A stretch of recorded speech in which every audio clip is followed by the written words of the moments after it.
وضاح محجوب وأبو القاسم. ركنية للهلال على القائمة الأول، الراسية جول!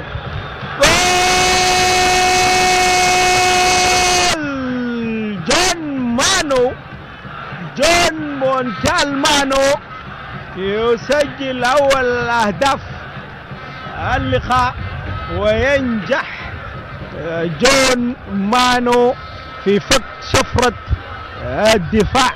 دفاع الزوما.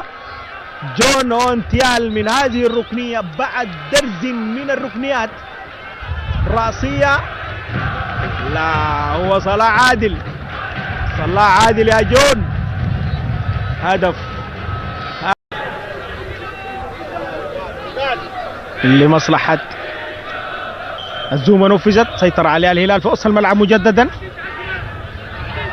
للهلال، محاولة للعرضية موفق، وهي ناحية ليبو مكابي، لامين جارجو مثلث الناحية اليسرى، تبادل كرات 1-2 أمام منطقة الجزاء، ويمر جارجو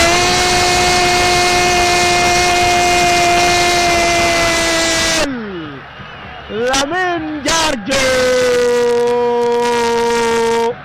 يسجل هدف الهلال الثاني.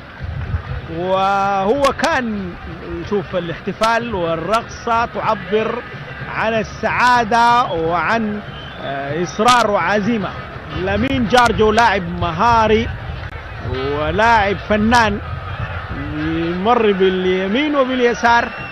هذه المرة توغل ومساحة مرة من مجاهد، شوف هو متعثر، سقط، احتفاظ بالكرة بمهارة، حتى هو ساقط يحتفظ بمهارة، ثم اتخاذ القرار بالتسديد.